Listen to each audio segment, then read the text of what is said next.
annual average rate of 5%. With the rebasing of the Nigerian GDP in 2014, it became the largest economy in Africa. But despite all this, Nigeria's tourism sector is still not yielding the desired growth. Experts in these sectors say government cannot do it alone, as players in the sector need to improve service delivery and manpower development to meet the yearnings of tourists in line with global best practices. We understand the concept of tourism and what it is. So even in our rebasing and in our calculations, we're not even taking into real cognizance what tourism is. I think for most times we're thinking about foreigners coming to Nigeria. So first of all, the education needs to go out there that this is what tourism is. With continuous downslide in global oil prices, experts say the tourism sector could be the next income spinner for the nation's economy. A lot of investment into the sector. For me, I'm not asking people to give businessmen handouts, but I'm asking them to give them the best level playing field they can in terms of laying hands on finance from financial institutions, for instance. We can't do double digits borrowing for tourism. Because different things affect tourism. The National Bureau of Statistics, NBS, in its latest figures said inflation rate rose from 7.9% in November to 8% in December 2014. This implies that the country has remained on a single-digit range for 24 months. The report said food prices went up slightly in December as a result of the festive period, rising by 9.2 percentage points, up from 9.1% recorded in the previous month, adding that this was the first uptick in rates of food prices for 4 months. Experts say with more consumption of local products, more growth will be recorded in a short while.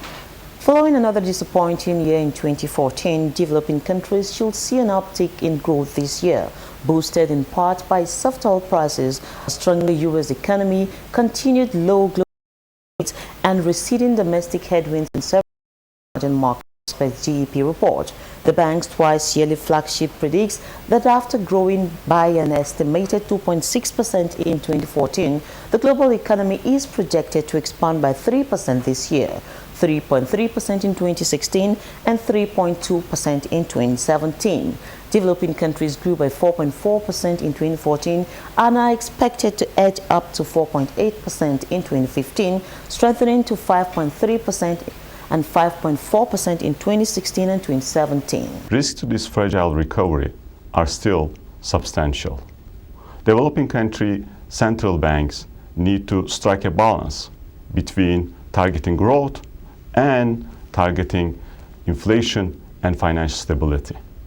At the same time, fiscal policy can be a tool to stimulate their economies in case of an economic downturn. The World Bank observed that underneath the fragile global recovery lie increasingly divergent trends with significant implications for global growth. Activity in the United States and the United Kingdom is gathering momentum as labor markets heal and monetary policy remains extremely accommodative. But the recovery has been sputtering in the euro area and Japan as legacies of the financial crisis linger. China, meanwhile, is undergoing a carefully managed slowdown, with growth slowing to a still robust 7.1% this year, 7% in 2016 and 6.9% in 2017. And the oil price collapse will result in winners and losers. The report also noted that risk to the outlook remains to 4 factors. The first is persistently weak global trade. Second is the possibility of financial market volatility as interest rates in major economies rise on varying timelines. Third is the extent to which low oil prices strain balance sheets in oil-producing countries. And fourth is the prolonged period of inflation or deflation in the euro area or Japan. And before we go, the Nigerian Stock Exchange is still on the wrong footing, sliding down below 29,000 basis points threshold in midweek session. Let's take a look at closing figures from the Nigerian Stock Exchange.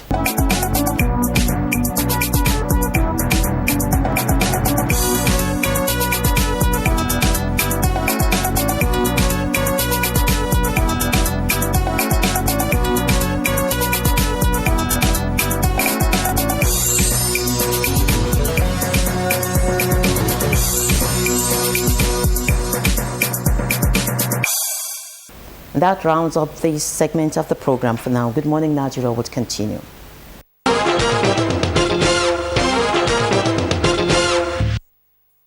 All right. Thank you very much there, Leah, for the business package. We are next having newspaper review.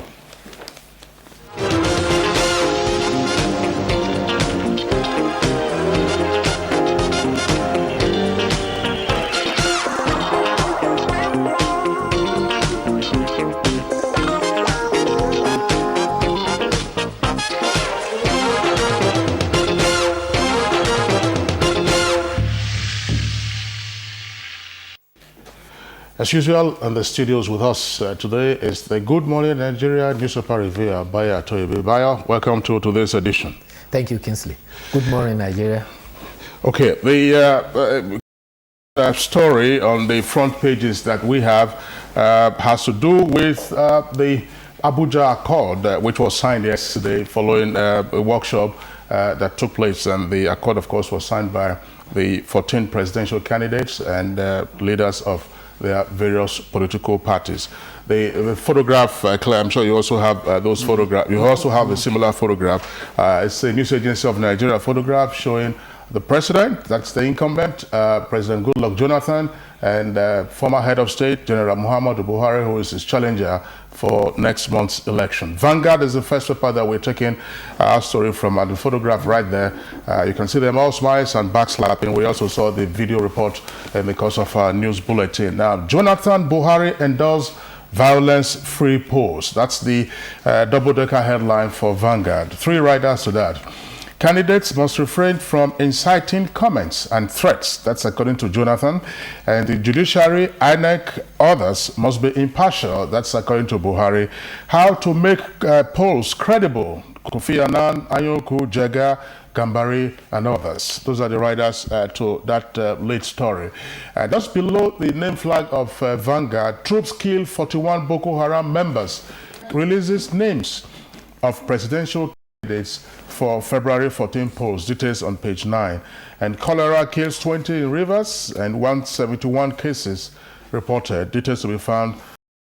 And 2015 appropriation bill of 4.357 trillion naira passes through second reading. Details to be found on page 14 of Vanguard. There are a number of other stories inside, but let's quickly take a look at page 8 of Vanguard. Page 8 of Vanguard. We'll take a look basically at pages 8 and 9 of Vanguard. Page 8, APC takes over House of Reps as 260 lawmakers may not return. There's another headline to this in some other papers that we'll be reading in the course of this review. APC takes over House of Reps. And then terrorism, that's the kicker. Jonathan wants saboteur military officers removed from service. And then on page 9, we have a story. Troops kill 41 Boko Haram members. We already read that. And contributory pension scheme generates 4.6 trillion naira. That's according to PENCOM. And they are not running for Senate. 2 million voters' cards yet to be collected in Lagos. That story is attributed to INEC. And then also on page 10 of Vanguard, 2 stories. 1.4 million candidates for 2015 JAMB. 1.4 million candidates for 2015 JAMB.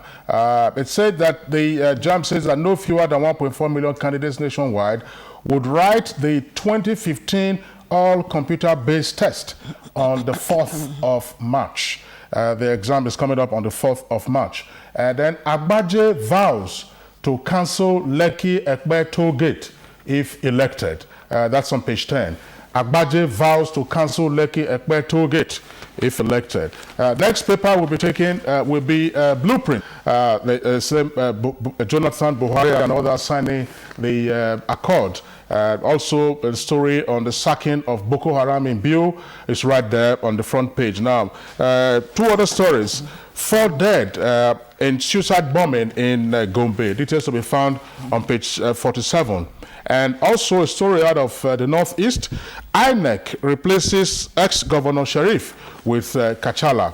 INEC replaces ex-Governor Sharif with Kachala. Find out the details on page 7 of the blueprint. Now, the next paper for us to take will be Newswatch Times. Newswatch Times. Newswatch Times, above the name flag of Newswatch Times, 20 die in Rivers cholera outbreak, right there. And then police uncover bomb at Imo INEC office. That's on the front page of Newswatch Times. Lead story similar to what we read earlier. And then also at the front page there, U.S. links rising Boko Haram attacks to elections. And reps, that's at the foot of the front page, to amend Electoral Act over displaced persons. Find out the details on page 4. And let me take very quickly, before I bring in Claire, let me take very quickly the Daily Trust. Daily Trust, we go to the inside pages because of inside page 4 of Daily Trust. APC overtakes PDP as majority in House of Reps. And then re-election, that's the kicker on page 4 of Daily Trust. 51 senators failed to secure tickets. And 2,000 Nigerians stranded on Lake Chad Island. And also on page 4 right there of Daily Trust, we have the story, Reps decry Baga killings and may veto presidential power on bills. Claire, to take some stories before we go to the others. Indeed, I don't think there is any paper without that, of course, what I call historic picture on their front pages. It's all on the front pages. It made the front pages of all the papers I have, all the 5 papers I have here with me, and that's the picture story leading the National Mirror this morning. And of course, it's captioned violence-free polls. Jonathan Buhari, 9 others sign peace deal. And it has a writer, Jega blames lack of parties internal democracy. And there you have the historic pictures there, that over to the left of your screen, the People's Democratic Party candidate and of course President of the Federal Republic of Nigeria, President Goodluck Jonathan, and that of the All Progressive Congress Party, former head of state General Muhammadu Buhari, in a warm embrace during the non-violence workshop in Abuja. National Chairman, excuse me, Alhaji Adamu Muazu, that's the PDP National Chairman, with his counterpart from the APC, John Oyegun, also at the sensitization workshop on non-violence in Abuja yesterday. And just below that, away from that, Boko Haram, military in fierce battle in Biu, police foil suicide bomber attack on mosque. It's on page 2. And trending there, cholera claims 22 lives in Rivers on page 11. And counting cost of AFCON, that's of course the African Continental Cup without Super Eagles. It's on page 38. Above the masthead, quickly above the masthead of the same paper, Senate 6 crude oil benchmark review as price crashes to $46 per barrel. Senate 6 crude oil benchmark review, and local airlines lose 2 billion naira to bad weather. And that's the picture there of the aviation minister. Details on page 4. Massive redeployment in SEC is just to to the left of your screen there. Massive redeployment in SEC, that's the Security and Exchange Commission, and 60 top shorts affected. Details on page 6.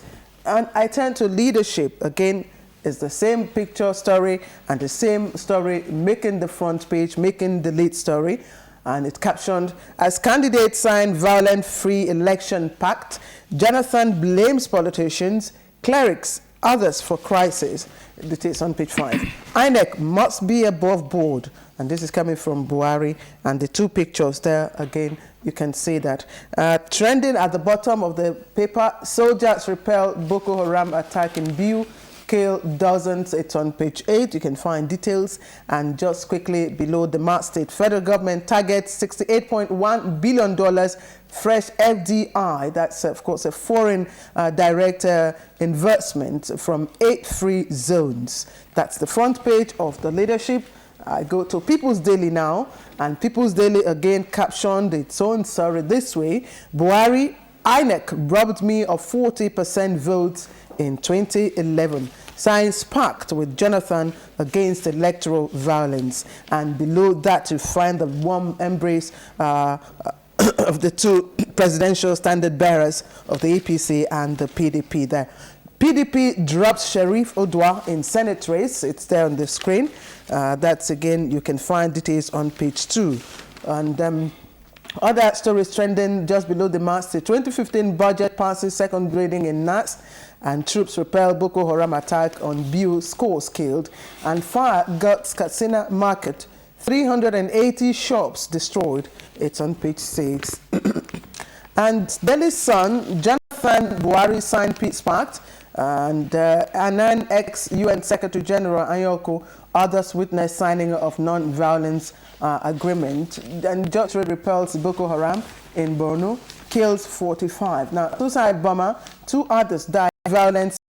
It's on page 4, and it just the front page. Adjourns again. Naira devaluation. Workers will fight for pay rise. TUC. And Dimeji Bankole crashes out of Ogun. SDP Gabaris. MPA to check influx of intruders at ports. And 41 insurgents killed as troops repel attack on Mubi. Now, just 2 stories just quickly below the masthead. Nigerian pilot reporter stabbed by in Lagos. It's on page 10. And twin bomb blast averted in Imo. It's also on page 6. Bye. Thank you, Claire. Well, peace seems to be the concern of everybody in the nation, and all the newspapers are highlighting the peace. It goes to show that the concern of every Nigerian is peace, and therefore this will go a long way in putting the minds of many Nigerians, particularly who constitute the electorate, to be at peace. The warm embrace by the 2 leading candidates is very encouraging, and we hope that the 2 leading candidates, who apparently their party has contributed substantially to hitting the polity with their vituperations and comments, will take a key from there. Particularly, they need to restrain their aides and spokesperson who have contributed tremendously to the alarm, because there are many Nigerians, they are so frightened that when they travel home for Christmas and Easter, they are reluctant to return to their bases because of fear and apprehensions. Indeed, great relief, yes. I must say, to see the 2 standard bearers and indeed all the other standard bearers in that very warm embrace and of course exchange pleasantries. It brings a big sense of relief to Nigerians, yes, a sense of hope, a sense of confidence. Yes. I think that is commendable. Yes, I think the spirit is simple. This election should be taken in the spirit of a competition, a race, not in the spirit of a war. Talking about war, the insurgents were in attempt to attack Biu and Azari, and they were moving in a convoy of 20 Hilux vans. Thanks Providence, information got around to the military, and the Air Force, with the support of Ground Force, were able to decimate the insurgents. 41 of them were killed, and it is being reported that a high number of those that were captured include Chadians. Similarly, in Gombe, a suicide bomber who tried to bomb a mosque was frustrated because of the security measures put across. Eventually, the 2 of them ended killing themselves and didn't have any victims. The president has directed that all moles in the military personnel should be detected and redeployed. The president, who was unveiling a new national senator at the National Cemetery, said such males may, through the cause of their betrayal, could cause massive death of Nigerian soldiers. Insurgents tend to know the tactical maneuver of even our soldiers in advance, and this is because there are moles among the armed forces. We have a sad situation in Port Harcourt, in Rivers State. There is a cholera outbreak which has taken this death toll of about 20 persons, and so far cases are reported to be about 171. This is happening in Andoni local government. However, the state emergency rescue team have been on ground and they have put the situation under control. 2 treatment centers have been established at Ebukuma and Okolilie, and it is said that the Commissioner for Health for Rivers State, Samson, has said that there's no cause for panic and the situation is under control. Peaceful election, the need for peaceful election, free, fair, transparent election has been emphasized as a cure for electoral violence. While President Jonathan said that the post-election violence of 2011, in which 10 NYC members were killed, were not as a result of electoral malpractices, General Muhammad Buhari, however, has called on INEC to conduct credible poll as a panacea for post-election violence. It is on the basis of that 14 standard bearers, including the two leading ones, President Goodluck Jonathan and General Muhammadu Buhari, append their signature to a peace pact. INEC chairman on that occasion gave assurances that the electoral body would not be partisan and all contestants will be provided a level playing field. It is instructive that at that occasion, the former Secretary General Kofi Annan, Secretary General of the UN, Kofi Annan, and the former Secretary General of the Commonwealth, our own Anyoku, were at the situation.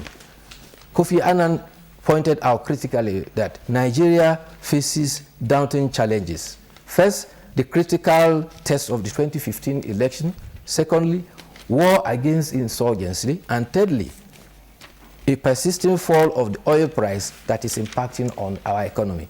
He said the success of the election was crucial to further Nigeria's leadership situation in Africa.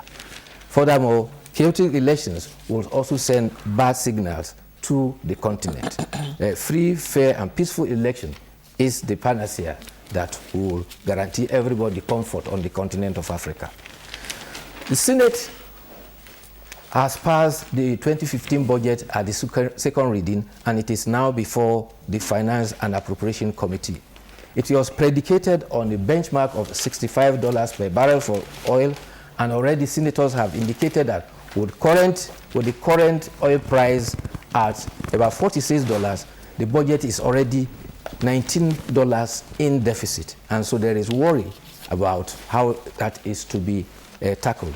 Also at the House of Representatives, it has directed the Standing Committee to commence work on budget estimates.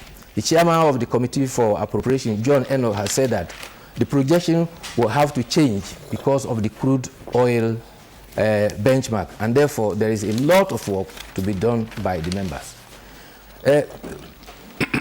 Nigerians may recall that with the dwindling oil revenue, the Minister of Finance had given indication that there will be drastic cuts in government cost of governance. However, the cost is supposed to go across board. An online newspaper has reported that from the current budget, the National Assembly allocation remains 150 billion, and it has been so since 2012. The online media says the Minister of Finance said expenditure will be cut on the three arms, but it appears that it has not happened.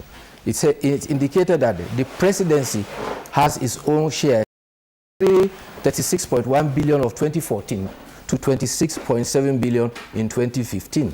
But the austerity measures should also cut across board. In 2012, UK economists claimed that Nigerian lawmakers were among the highest paid in the world. Danger, an association of Diaspora Institute for Nigerian Justice and Accountability, headed by Professor Paul Bitrus Gwamna, has said that the National Assembly take-home pay of about 29,479,740 is equivalent to $2,183,685, and it is among the highest in the world. Danger says that it appreciates the services the legislators are rendering, but however, they have accordingly overcompensated themselves. Example can be cited in Burkina Faso. You recall there was a change of government in Burkina Faso when there was demonstrations, and now they have an interim government in place. There was call for review of the salaries in the country. The average salary in Burkina Faso is $150 equivalent. Those of the members of the legislature was pegged at $3,000. There were protests And the people said they should reduce their salary to $900,000. However, an agreement was reached and the legislators willingly reduced their take-home salary of $3,000 to $1,500. That is 50% reduction. It would maybe also recall that the current Chief Justice of Nigeria has said that a lot of the electoral cases in the court is as a result of the fact that the political class earns so much salary that the elections have become a do-or-die affair, and it has occasioned a lot of contests in the courts.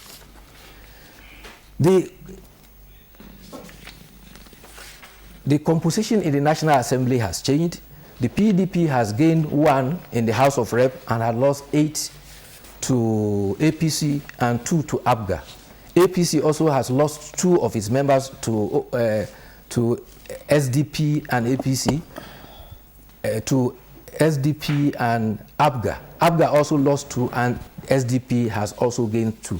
This has affected the composition of the membership in the National Assembly, and the majority has changed. APC now has 179, PDP 162, and there are other parties having 19. Okay, well, Bayo, of course, as you very well know, these would appear to be convenient platforms. Obviously, these are the results of the outcome of the primaries.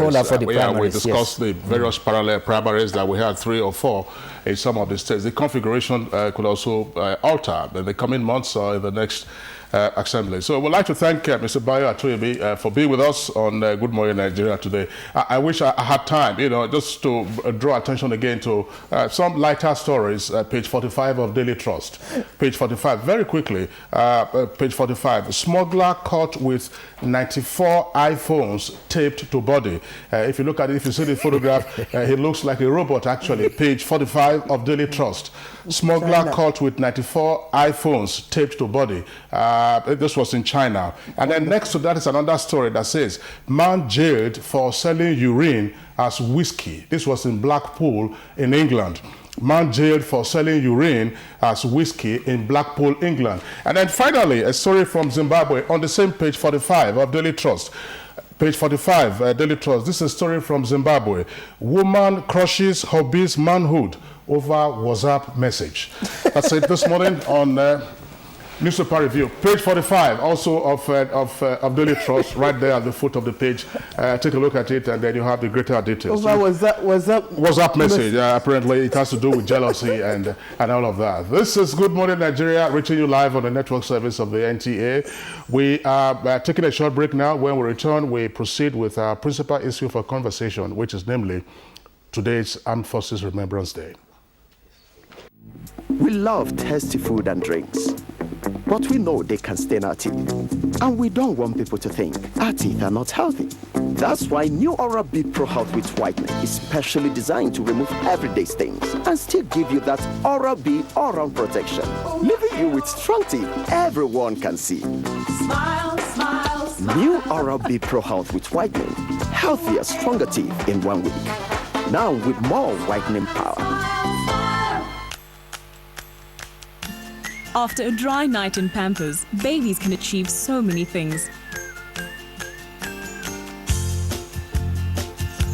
Introducing new and improved Pampers for a dry and comfortable night of sleep, thanks to our new stretchy sides and super gel that absorbs and locks in wetness better than other diapers. So your baby starts the day dry, making every morning one to be proud of. New Baby Dry. Dryness guaranteed or your money back.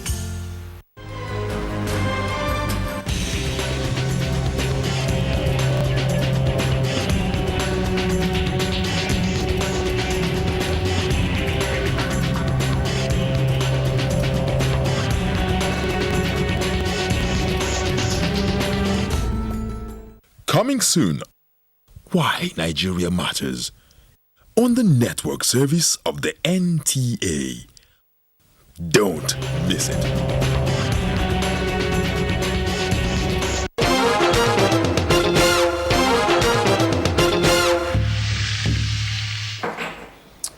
All right, thank you for joining us. If you have just tuned in, you're watching Good Morning Nigeria, German. the network service of the NTA. Today is January the 15th, and all over the world, Nigeria is joining the rest of the world, especially the Commonwealth nations, to celebrate the annual Armed Forces Remembrance Day.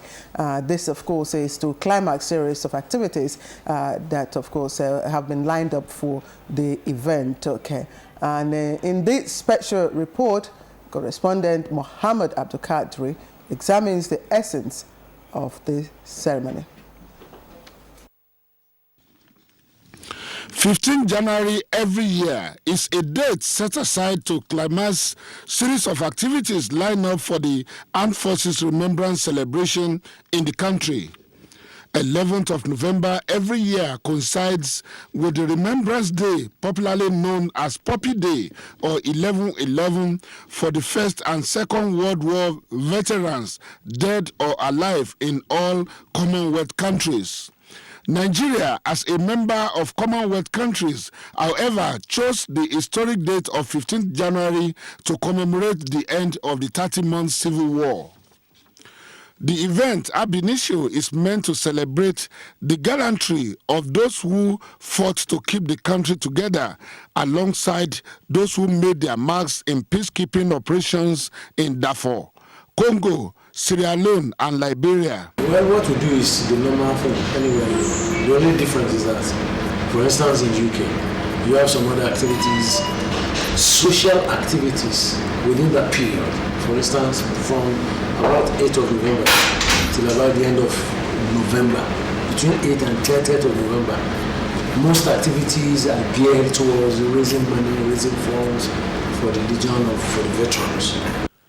Beyond the regimented and ritualistic march past nationwide by the military personnel and the Nigerian Legion as a mark of honor for the fallen and living heroes, one area of concern is the plight of the living war legend and their families.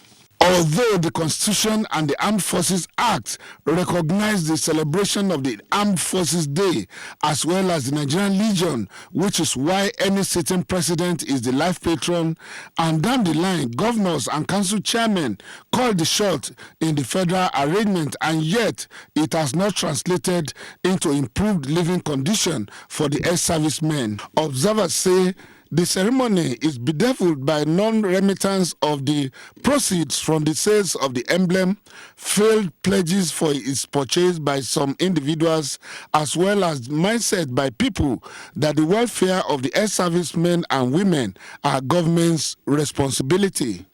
In Abuja, Muhammad Abdulkadri, NTA News. Okay, thank you there, Abdul Kadri, for that background. We have joining us in the studios two officers, one serving, the other retired. The first I would like to introduce is Major General Chris Olukolade. He is the Director of Defense Information. Major General Olukolade, would like to welcome you to Good Morning Nigeria. Thank you, and good morning, Nigerians. Okay, and also joining us to discuss this issue, of course, is Colonel Micah Gaya. He's chairman of Nigerian Legion. Retired Colonel Gaya, welcome to Good Morning Nigeria. Thank you very much for inviting me.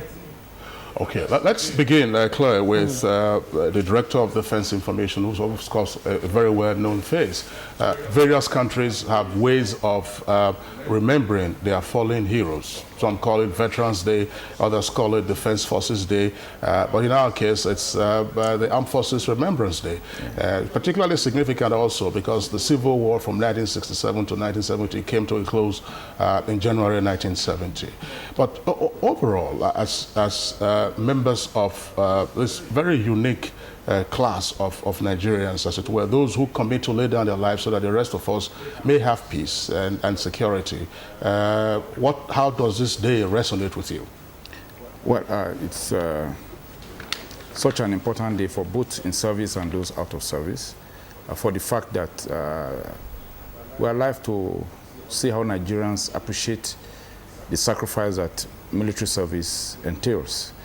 Like you observed, it's not peculiar to only Nigeria, but in this instance, the date chosen for Nigeria has become peculiar to reflect the reality of our history as a country, and in consonant with other celebrations all over the world, where others see it as Poppy Day. You will recall that the Commonwealth countries used to celebrate 11/11, that's 11th day of November, and at a particular time that to signify relationship with the previous wars. But in our own case, also making it to signify an important war of unity in Nigeria, and that is one thing the Nigerian Armed Forces has committed itself to and has been living for up to now.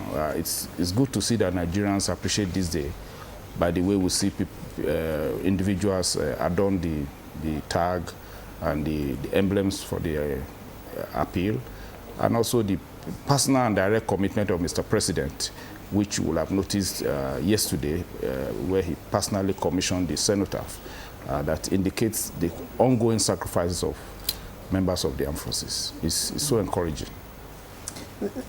Let me quickly look at the events, activities that commemorate the day.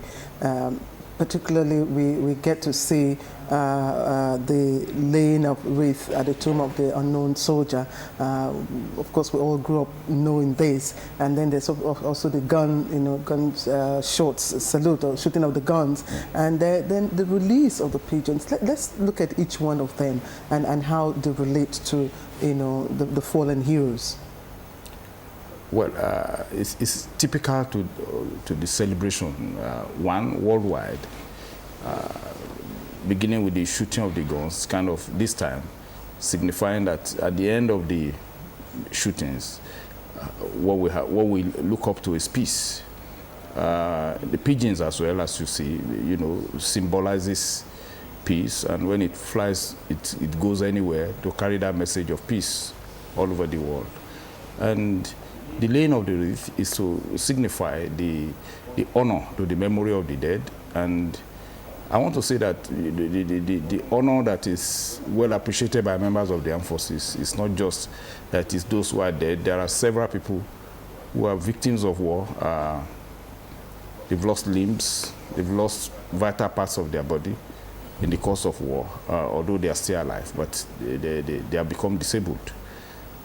These celebrations indicate that what they laid down their life and their limbs for is appreciated, and those living will continue to celebrate it. Yeah, but there are people who see this as it's an annual event. It's become a ritual. Monotonous, yes. Yeah, it's become a ritual. On January 15, people gather and these activities are done, and at the end of the day, we all disperse, and that's the end of it. Well, it's not supposed to be so, but if you notice that recently there have been some new dimensions to the celebrations. Agreed, there are some aspects that are constant, the ones you listed earlier, but now you are beginning to see that legionnaires have a particular day within the celebration when they call for members of the legions to offer community service in various locations. You see the interaction with the widows and orphans of deceased personnel. All those are new dimensions to the celebration. Even the commissioning yesterday is a dimension that is peculiar to this year. Previously, all we just do is go lay the wreath at the arcade, but this time Mr. President was personally in the cemetery where a cenotaph was commissioned purposely for those who are at the moment giving their lives. What's the message in that? The message in that is this particular aspect, the innovation. The innovation is that even now, as we are in this studio this morning, there are men who are dying in the course of this work. To let them know that as it is on, the nation also appreciates you.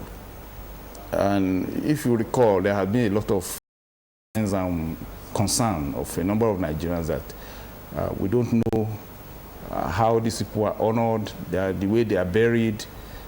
By virtue of the way the operation is ongoing, some of them have to be buried in the location where they are. Yeah. So we had several attacks by armed groups, various armed groups in southern Lebanon. At a point, one of my best friends was shot, Colonel Y.M. Dixon. He was shot, was rushed to an hospital, and after some time he recovered. So that operation remains evergreen in my memory. Okay, for legionnaires, what are the peculiar issues that affect them? I'm asking this question because in some other climes you hear of Vietnam veteran syndrome, Gulf War syndrome, and all kinds of issues pertaining to oftentimes post-traumatic stress. But what are the key issues affecting, if not afflicting, members of the Legion? Well, as a matter of fact, there is no